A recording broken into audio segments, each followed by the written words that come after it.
बहुत बहुत स्वागत है आप सभी का एक बार फिर से गैलेक्सी क्लासेस की इस ऑनलाइन प्लेटफॉर्म पर, जहां हम सभी चर्चा कर रहे थे सीटेट दिसंबर 2022 के बारे में। इससे पहले की क्लासेस में हम लोगों ने बहुत कुछ कवर किया हुआ है। अगर आप पिछले वीडियोस नहीं देखे हुए हैं, पिछली क्लासेस को नहीं देखे हुए हैं, तो आराम से बैठ के एक एक करके देख सकते हैं। पूरा एक क्रम में पढ़ाया गया है। एक सीरीज में, जिस सीरीज का नाम हम लोगों ने परिश्रम और सफलता रखा है, उसको हम लोग अब कंप्लीट करने वाले हैं। लगभग 20 से 25 वीडियो इससे पहले हैं, आप उसको एक एक करके देख सकते हैं। बहुत अच्छा कंटेंट है, बहुत अच्छा मैटर है। उसको पढ़ करके, समझ करके, क्वेश्चंस अटेंड करके आपके 25 मार्क्स 100% आपको प्राप्त हो जाएंगे। आज की क्लास में एक महत्वपूर्ण टॉपिक को लेकर के हम आए हैं, जिसका नाम है बुद्धि के महत्वपूर्ण सिद्धांत, है ना। बुद्धि एक आपके साइकोलॉजी में बुद्धि और इसके मापन से संबंधित कुछ प्रश्न आपसे पूछे जाते हैं। कभी कभी सिद्धांतों से संबंधित भी प्रश्न पूछ लिए जाते हैं। तो हमने सोचा कि जल्दी से कम से कम समय में, कम से कम शब्दों में जो बातें इंपॉर्टेंट हो एग्जाम की दृष्टि से, उसको कर लिया जाए। ठीक है, चलिए क्लास को स्टार्ट करते हैं। बुद्धि के महत्वपूर्ण सिद्धांत जो टॉपिक है उसको हम कवर करते हैं। हमने कहा कि बुद्धि क्या है। अगर 2 मिनट में हम आपको बुद्धि समझाने की कोशिश करें, ठीक है, बुद्धि के बारे में समझाने की यदि हम आपको कोशिश करें कि बुद्धि क्या है, तो बुद्धि को पहचानने के लिए व्यक्ति को कार्य करने की योग्यता डेवलप करनी पड़ेगी। अर्थात हम ये कह सकते हैं कि कार्य करने की योग्यता से हम बुद्धि की पहचान कर सकते हैं। कौशल सीखने की योग्यता, जब हम अपने अंदर स्किल डेवलप करने लगते हैं तो भी हमारे बुद्धि का ही सहयोग होता है। बुद्धि को समझ भी कहते हैं, विवेक भी कहते हैं, समायोजन भी कहते हैं। समायोजन का मतलब होता है मेल मिलाप करके रहना, आपस में तालमेल बिठा करके रहना। ज्ञानार्जन करने की योग्यता से भी बुद्धि की पहचान की जा सकती है। समस्या समाधान की योग्यता, जब हम अपनी समस्याओं को स्वयं सॉल्व करने लगते हैं तो इससे हमारे बुद्धि की पहचान हो जाती है। तर्क करने की क्षमता, सोचने की क्षमता, चिंतन की, भाषा सीखने की योग्यता, इन सारी योग्यताओं से किसकी पहचान होती है? बुद्धि की पहचान होती है। अनुभव प्राप्त करने की योग्यता, हम कभी कभी कम समय में बहुत ज्यादा अनुभव ले लेते हैं, उसमें किसका अहम भूमिका होता है? बुद्धि की अहम भूमिका होती है। तो ये हमने बुद्धि से संबंधित कुछ शब्द बताए जिनमें बुद्धि का योगदान होता है। बिना बुद्धि के योगदान के इसे हम नहीं समझ सकते हैं। बुद्धि एक अमूर्त कॉन्सेप्ट है। बुद्धि एक अमूर्त पक्ष है हमारे शरीर में, जो मस्तिष्क से संबंधित होती है। जो किससे संबंधित होती है? मस्तिष्क से। अर्थात हम ये कह सकते हैं ये मस्तिष्क और ये बुद्धि हमारे विकास के जिस पक्ष से संबंधित है उसी को हम क्या कहते हैं? मानसिक पक्ष कहते हैं, या उसी को हम क्या नाम देते हैं? उसी को हम संज्ञानात्मक पक्ष भी कहते हैं। उसी को हम क्या कहते हैं? संज्ञानात्मक पक्ष भी कहते हैं। चलिए आगे बढ़ते हैं। ये कुछ हमने बुद्धि से संबंधित बातें की। अब हमने कहा कि बुद्धि की डेफिनेशन, अब ये प्रश्न उठा कि बुद्धि क्या है, इसको जानने की आवश्यकता है। तो 1910 ईस्वी में मनोवैज्ञानिकों ने एक सभा बुलाई। किसको परिभाषित करने के लिए? बुद्धि को परिभाषित करने के लिए। 1921 ईस्वी में 14 मनोवैज्ञानिकों की परिभाषाएं एक्सेप्ट की गई और एक पत्रिका में इन 14 परिभाषाओं को छापा गया। उस पत्रिका का नाम था journal of education psychology. Journal of educational psychology की नाम से एक मैगजीन थी। उसी मैगजीन में इन 14 परिभाषाओं को प्रकाशित किया गया। फिर भी बहुत अच्छा रिजल्ट नहीं आया, बहुत अच्छी प्रतिक्रिया नहीं हुई। 1923 ईस्वी में अंतर्राष्ट्रीय सभा सभी मनोवैज्ञानिकों की बुलाई गई। विभिन्न देशों से मनोवैज्ञानिक आए बुद्धि को परिभाषित करने के लिए, बुद्धि को पहचानने के लिए, समझने के लिए। क्योंकि बुद्धि एक अमूर्त कल्पना है, तो बुद्धि को जाहिर सी बात है आप देख सकते नहीं हैं, केवल अपने निकटतम अनुमान व्यक्त कर सकते हैं कि बुद्धि की का कार्य क्या है, बुद्धि की संरचना कहती है, एटसेट्रा एटसेट्रा। बोरिंग महोदय ने बुद्धि के परीक्षण, मतलब एक परिभाषा दी, बुद्धि परीक्षण। जो बुद्धि परीक्षक जो मापता है या बुद्धि परीक्षण जो मापता है वही बुद्धि है। बहुत उपयोगी परिभाषा नहीं है। वुडवर्थ परिभाषा देने में माहिर। इन्होंने कहा बुद्धि कार्य करने की एक विधि है मतलब हम किसी कार्य को किस तरीके से करते हैं, अच्छे ढंग से, बुरे ढंग से, बहुत अच्छे ढंग से, ये किस पे डिपेंड होता है? हमारी बुद्धि पे डिपेंड होता है। बकिरघम एक मनोवैज्ञानिक जिन्होंने कहा बुद्धि सीखने की योग्यता है, मतलब हम किसी चीज को कितना जल्दी सीख जाते हैं ये डिपेंड होता है हमारी बुद्धि पे। अगर हमारी बुद्धि स्ट्रांग है, हम प्रतिभाशाली हैं, बहुत तेजी से किसी चीज को सीख जाते हैं, और अगर हम प्रतिभाशाली नहीं हैं तो बहुत तेजी से उसे हम नहीं सीख पाते हैं, 2-4 दिन लगा देते हैं उसको सीखने में। चलिए, ये कुछ परिभाषाएं और आपके सामने दी गई हैं, इन्हें आप पढ़ सकते हैं, समझ सकते हैं। हम आगे बढ़ते हैं। टर्मन की एक बहुत अच्छी परिभाषा है, अमूर्त विचारों के बारे में सोचने की योग्यता। मतलब जब हम जो चीज हमारे सामने उपस्थित ना हो, किसी समस्या का समाधान, किसी घटना के बारे में चिंतन जब हम करने लगते हैं तो इसी को हम क्या कहते हैं? अमूर्त चिंतन कहते हैं। ये बाय द इंटेलिजेंस ही संभव है, अन्यथा संभव नहीं है। अब हम आगे बढ़ते हैं। हमने कहा कि बुद्धि से संबंधित परिभाषाएं या बुद्धि से संबंधित जो भी महत्वपूर्ण चीजें थी वो मैंने आपको बताया। अब हम बात करते हैं बुद्धि से संबंधित कुछ महत्वपूर्ण सिद्धांतों की। जैसे सबसे पहला सिद्धांत है यूनिफैक्टर, एक कारक सिद्धांत। एक कारक सिद्धांत के अनुसार बुद्धि की संरचना एक है, इसे तोड़ा या विभाजित नहीं किया जा सकता। इसके समर्थक कौन थे? बिने, टर्मन और स्टर्न। बिने थे, टर्मन थे और कौन थे? स्टर्न थे। द्विकारक सिद्धांत, two factor theory. Two factor theory को किसने दिया? स्पीयरमैन ने दिया। स्पीयरमैन ने कहा कि बुद्धि 2 प्रकार की होती है, या बुद्धि के 2 फैक्टर होते हैं। एक को कहते हैं जी फैक्टर और एक को कहते हैं एस फैक्टर। जी का मतलब होता है जन्मजात, जो हमें अनुवांशिक रूप से प्राप्त होती है, जिससे हम अपने जीवन के सामान्य कार्यों को करते हैं। ठीक है। फिर क्या है? दूसरा है एस फैक्टर, जिसे हम वातावरण से अर्जित करते हैं।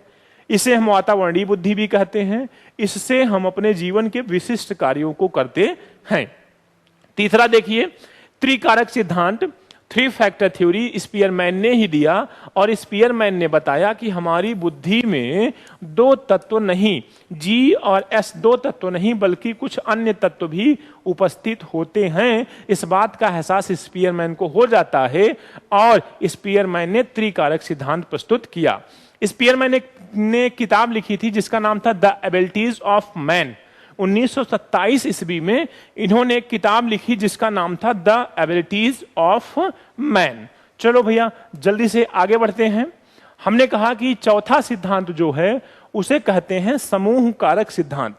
याद रखिएगा, समूह कारक सिद्धांत, ग्रुप फैक्टर थ्योरी इसे कहते हैं। दिया किसने था? थर्स्टन ने। और इनके अनुसार बुद्धि के कितने तत्व होते हैं? बुद्धि के 7 तत्व होते हैं समूह कारक सिद्धांत के अनुसार। दिया किसने था? थर्स्टन ने दिया था। इन्होंने कहा कि व्यक्ति के अंदर, बालक के अंदर सबसे पहले शब्दों को पहचानने की योग्यता, मतलब शाब्दिक बुद्धि, संख्या को पहचानने की योग्यता, संख्यात्मक बुद्धि, शब्द प्रवाह अर्थात भाषा की योग्यता, वस्तु प्रेक्षण योग्यता, चीजों को देखने की, तार्किक योग्यता, चीजों को समझकर प्रश्न करने की, स्मृति योग्यता, जो कुछ हम देखते हैं हमें कितने समय तक याद रहता है। एक होता है प्रत्यक्षणात्मक गति क्षमता, मतलब परसेप्चुअल स्पीड एबिलिटी, किस गति से हम किसी चीज को देखते हैं, सीखते हैं।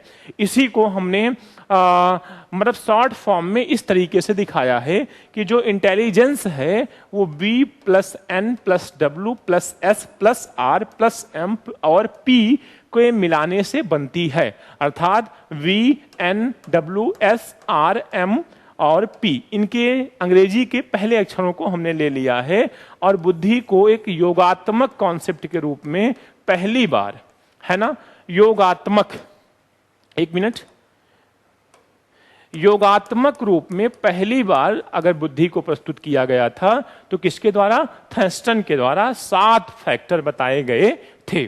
चलो भाई आगे बढ़ते हैं। समूह कारक सिद्धांत के बाद आता है बहुकारक सिद्धांत।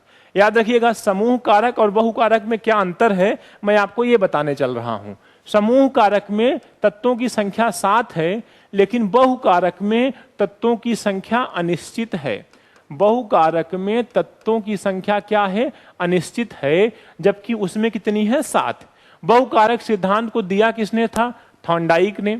अच्छा, जब अनिश्चित है, इन्होंने कहा ये हमारी बुद्धि है, इसकी संख्या कोई निश्चित नहीं होती है, ये अनगिनत होती है, ये एक मशीन में लगे कलपुर्जों की तरह होती है, जब पूरे एक साथ आते हैं तो वो मशीन बनती है और कार्य करती है। ऐसे ही जब हमारी बुद्धि के सभी टुकड़े एक साथ आते हैं तो हमारी बुद्धि कार्य करना प्रारंभ करती है। ठीक इसकी तुलना कुछ लोगों ने बालू से की, जिस प्रकार बालू में अनगिनत कण होते हैं, और इसकी तुलना परमाणु से की, अनगिनत परमाणु होते हैं, इसलिए इसे बालू सिद्धांत या परमाणु सिद्धांत भी कहा जाता है। तो क्या डिफरेंट है समूह कारक में? समूह कारक में संख्या निश्चित है, थर्स्टन के सिद्धांत में जो अभी इससे पहले आपने पढ़ा। बहुकारक सिद्धांत में संख्या निश्चित नहीं है। अब आइए छठवां देखते हैं, प्रतिदर्श का सिद्धांत, सैंपलिंग थ्योरी। इसे थॉमसन ने दिया था। प्रतिदर्श का सिद्धांत किसने दिया था? थॉमसन ने। इन्होंने कहा हमारे बुद्धि में कई तत्व होते हैं, सब थोड़ा थोड़ा योगदान करते हैं, और कई स्वतंत्र योग्यताएं थोड़ा थोड़ा अपना नमूना प्रस्तुत करती हैं, और जो नई योग्यता बनती है उसी को हम बुद्धि कहते हैं। ये बहुत आपको पहचानने की आवश्यकता नहीं है, बस आप इतना जानिए प्रतिदर्श का सिद्धांत, सैंपलिंग थ्योरी किसने दिया? थॉमसन ने दिया।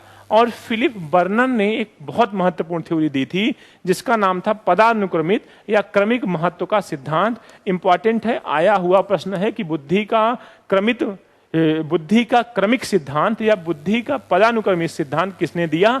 तो फिलिप बर्नर ने दिया। चलो, 7 सिद्धांतों को हम लोगों ने पढ़ा। अब हम 8वें सिद्धांत को देखते हैं जो सर्वमान्य है, जिसको सभी ने एक्सेप्ट किया है। वो 8वां सिद्धांत है बुद्धि का संरचना सिद्धांत, जिसे हम त्रिविमीय मॉडल या त्रिआयामी मॉडल भी कहते हैं। दिया किसने था? जेपी गिलफोर्ड ने। मोस्ट इंपॉर्टेंट प्रश्न है बुद्धि का संरचना सिद्धांत। इनके अनुसार इन्होंने कहा बुद्धि की 3 विमाएं होती हैं। एक को विषय वस्तु कहते हैं, एक को संक्रिया कहते हैं, और एक को हम क्या कहते हैं? उत्पाद कहते हैं।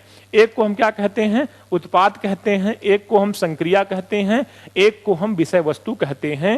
ये ठीक उसी प्रकार है हमारी बुद्धि। जिस प्रकार अगर हम मौसम्मी का जूस दुकान पे पीने जाएं तो वो जो ऑरेंज है, जो मौसम्मी है, वो विषय वस्तु है, लेकिन जब इस विषय वस्तु को प्रोसेस में लाया जाता है, अर्थात जिस मशीन में मिक्सर मशीन, ये जो जूस वाली मशीन होती है, उसमें डाल करके जब उसे घुमाया जाता है तो ये प्रोसेस का उदाहरण है। ऐसे ही जब वो ग्लास में जूस बन के आ जाता है तो ये उत्पाद का उदाहरण है। हमारी बुद्धि 3 प्रकार से काम करती है। एक, विषय वस्तु को एक्सेप्ट करने में, जानकारी को, समझ को इकट्ठा करती है, जिसे विषय वस्तु कहते हैं। फिर उसे अपने हिसाब से प्रोसेस में लाती है, अंदर मनन करती है, चिंतन करती है। ठीक है, ये क्या है? ये ऑपरेशन है, संक्रियाएं हैं। और एग्जाम में या किसी के सामने पूछने पर हम उसे अपने शब्दों में जब बताते हैं तो उसी को क्या कहते हैं? उत्पाद। मान लो कोई बच्चा समझता बहुत अच्छे से है, सोचता बहुत अच्छे से है, लेकिन बता नहीं पाता, पूछने पर प्रश्न का जवाब अच्छे से एक्सप्रेस करने की योग्यता उसके अंदर नहीं है, तो उसका बुद्धि का उत्पाद वाला पक्ष क्या है? कमजोर है। मान लो कोई बालक किसी चीज को समझने में देर करता है तो उसका विषय वस्तु वाला हिस्सा जो है वो कमजोर है। तो 3 आयाम बुद्धि के होते हैं। बुद्धि के कितने आयाम होते हैं? 3, विषय वस्तु, संक्रिया और उत्पाद। ठीक है, चलिए आगे बढ़ते हैं। विषय वस्तु, संक्रिया और उत्पाद। अब देखिए, शुरुआत में जेपी गिलफोर्ड ने विषय वस्तु की जो संख्या बताई थी वो 4 बताई थी, और संक्रिया की 5 और उत्पाद की 6। अब आप देखो, अगर मैं इन तीनों को गुणा करूं, विषय वस्तु इंटू संक्रिया इंटू उत्पाद, तो टोटल एलिमेंट या टोटल तत्वों की जो संख्या आएगी वो कितना आएगी? 120। तो पुराने सिद्धांत में, जेपी गिलफोर्ड के संरचना के पुराने सिद्धांत में कितने तत्व बताए गए थे? 120।